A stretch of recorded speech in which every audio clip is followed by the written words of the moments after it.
السلام علیکم۔ آج کی ویڈیو میں آپ کو بتانے جا رہا ہوں ہواؤں کے نام۔ اس سے پہلے ایک ویڈیو ایسی بن چکی ہے جس میں ہواؤں کے نام کے حوالے سے بات کی گئی ہے۔ بہت ساری باتیں ہیں اس کے اندر، لیکن جتنی ہوائیں ہیں اتنے وہ نام اس کے اندر موجود نہیں ہے، کمی ہے اس ویڈیو میں، اس لیے پھر دوبارہ ایک ویڈیو بنانی پڑ رہی ہے۔ چلیے ہم ویڈیو شروع کرتے ہیں۔ اردو میں ہواؤں کے نام ان کے رخ، نوعیت یا خصوصیات کے لحاظ سے مختلف ہوتے ہیں۔ یہاں کچھ مشہور ہواؤں کے نام اور ان کی تفصیل دی گئی ہے۔ سب سے زیادہ جو استعمال ہونے والا نام ہے ہواؤں میں وہ ہے صبا۔ نام میں بھی استعمال ہوتا ہے، لڑکیوں کے نام میں بھی خاص طور سے صبا۔ بہت خوبصورت نام ہے صبا، یہ ہوا کا نام ہے۔ یہ صبح کی خنکی مآب ہوا کو کہتے ہیں جو عموماً مشرق سے چلتی ہے۔ یہ نرم اور خوشگوار ہوتی ہے، یعنی صبح کی جو ہوا ہوتی ہے ٹھنڈی ٹھنڈی ہوا ہوتی ہے، جس کو ہم لوگ عرف عام میں پرویا کہتے ہیں۔ اس پر بالی ووڈ کا گانا بھی آ چکا ہے، دھیمے دھیمے چلے رے پرویا۔ تو یہ پرویا اسی کو ہی صبا کہتے ہیں۔ یہ نرم بھی ہوتی ہے، خوشگوار بھی ہوتی ہے۔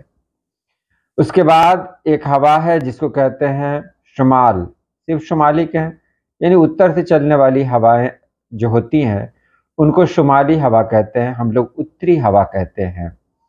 یہ ہوا اکثر سرد ہوتی ہے، خاص طور پر سردیوں میں یہ ہوا کچھ زیادہ ہی سرد ہو جاتی ہے، یعنی اتر سے چلنے والی جو ہوائیں ہوتی ہیں وہ بہت سرد ہوتی ہیں۔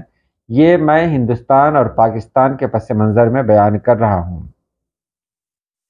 اس کے بعد ہے پچھوائی، جس کو ہم لوگ عام طور سے پچھیا بھی کہتے ہیں، یعنی مغرب سے چلنے والی ہوا کو پچھوائی کہتے ہیں، اور یہ ہوا ایک آمسی ہوا ہوتی ہے۔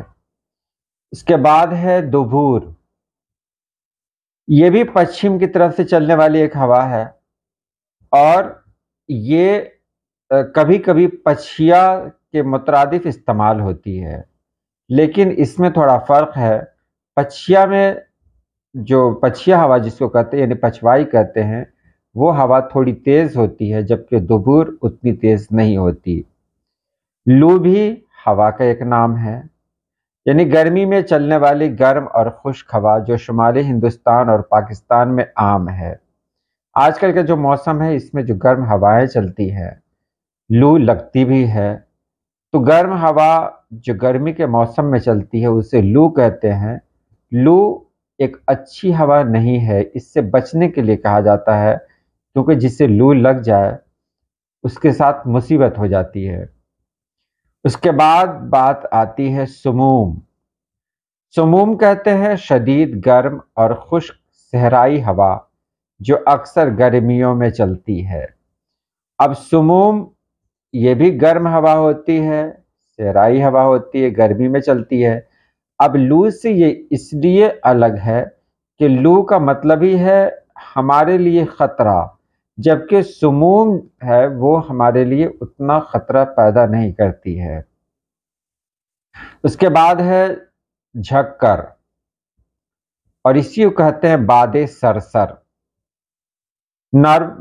تیز اور طوفانی ہوا جو گرد و غبار کے ساتھ آتی ہے اس کو جھکر کہتے ہیں، اور وہی ہے باد سرسر، یعنی طوفانی ہوا جو نرم ہوتی ہے، تیز ہوتی ہے، اور اپنے ساتھ گرد و غبار کو لے کر آتی ہے، جو عام طور پر ہمارے ہاں مارچ کے مہینے میں دیکھا جا سکتا ہے۔ اس کے بعد ہے باد نسیم، نرم، ٹھنڈی اور خوشگوار ہوا جو سکون دیتی ہے، یعنی گرمی سے جب انسان پریشان ہو رہا ہو اس وقت جو نرم ٹھنڈی ہوا ملتی ہے اسے ہی کہتے ہیں باد نسیم۔ اس کے بعد جو ہوائیں ہیں ان کا کوئی نام نہیں ہے، کہا جا سکتا ہے تیز ہوا، یعنی تیز رفتار سے چلنے والی ہوا جو کبھی طوفان کا پیش خیمہ بھی ہوتی ہے، یعنی طوفان سے پہلے چلنے والی جو ہوا ہوتی ہے، تیز ہوا ہوتی ہے، یعنی سیدھے سیدھے طوفان تو نہیں آتا ہے، پہلے ہوائیں چلتی ہیں، تو وہ ہوا جو بہت تیز ہوتی ہے وہ تیز ہوا کہلاتی ہے، اس کے بعد ہی طوفان آتا ہے، اور وہ ہوا تو ایسی ہوتی ہے جس کو طوفانی ہوا کہہ سکتے ہیں۔ اس کے بعد موسمی ہوائیں ہیں، یہ ہوائیں موسم کے لحاظ سے بدلتی رہتی ہیں، جیسے ایک مثال ہے مانسون، یعنی وہ ہوائیں جو برسات لے کر آتی ہیں۔ تو اتنے سارے نام ہوئے ہواؤں کے، اور بھی اگر کہیں کچھ چھوٹ رہا ہے تو کمنٹ باکس میں ضرور لکھیں۔ آج کے لیے اتنا ہی۔ اللہ پاک آپ سبھی لوگوں کو خوش رکھے، آباد رکھے۔ اللہ حافظ۔